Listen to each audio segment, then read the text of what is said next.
શહેરમાં પડેલા પ્રથમ જ વરસાદે સુરત મહાનગરપાલિકાના પ્રી-મોન્સૂન કામોના દાવાઓની પોલ ખોલી નાખી છે। શહેરના અનેક વિસ્તારોમાં પાણી ભરાતા ખાડીપુર જેવી સ્થિતિ સર્જાઈ હતી।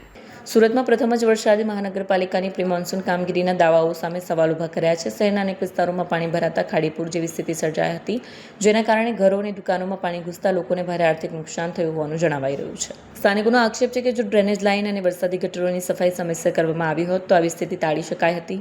હવે વરસાદ બાદ મશીનરી દ્વારા સફાઈ કામગીરી શરૂ કરવામાં આવતા પણ લોકો અસંતોષ વ્યક્ત કરી રહ્યા છે। નુકસાનગ્રસ્ત પરિવારોનું કહેવું છે કે સરકાર તરફથી મળતી ₹6,800ની સહાય વાસ્તવિક નુકસાનની સરખામણી પૂરતી નથી।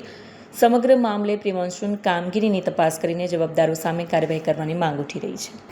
મારું નામ અશોક સોમાભાઈ સાને, હું નાગસેનગરમાં રહું છું।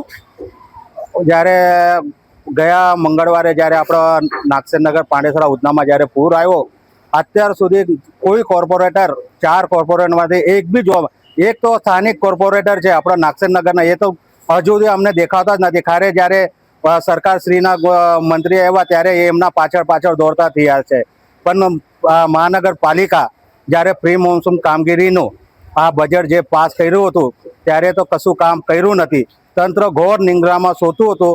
જ્યારે આ પૈસા જો આ ડ્રેનેજ લાઈન અત્યારે જે આ લોકો સાફ કરી રહેલા, આ જે કરોડો રૂપિયા જે પાસ કર્યા હતા ત્યારે જ આ કામગીરી થતી હતી।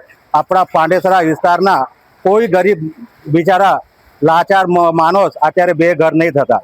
જો અત્યારે આ કરોડો રૂપિયાની નુકસાની કરીને પહેલા તો નુકસાની કરી લાગીને અત્યારે આ કરોડો રૂપિયાનું કામ કરવાની પાછા નીકળેલા છે। શું લાગે છે આગળ જે પ્રી મોન્સૂનની કામગીરી થઈ ગયો છે ત્યારે નહીં થઈને અત્યારે જે ખાડીપુર આવ્યું ત્યાર પછી આ કામગીરી અત્યારે હું સાહેબ હું તમને એક જ જાણ કરવા માંગુ છું। અત્યારે આ નિંદ્રામાંથી જાગ્યા છે, અત્યારે નિંદ્રામાંથી જાગ્યા પછી લોકોનું જ્યારે ટોળું કોર્પોરેટરના ઘરે આપણા ધારાસભ્યના ઘરે રજૂઆત કરા ગયા ત્યારે આ બધા કામગીરી કરવા નીકળેલા છે। લોકો અત્યારે તમે જુઓ તો કચરામાં હજુ બી ઢગલા છે। ઘણી જગ્યા તો બિચારાના ઘરનું વખરી થઈ ગયેલું છે, ઘરમાં કોઈ ખાવા પીવા માટે રાશન નથી।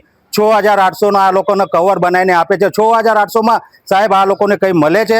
જે લોકોને 30 થી 40 50 હજારની નુકસાની થયેલી છે, સરકાર ખાલી એક પોચો મારવા માટે ₹6,800 સહાય આપે છે।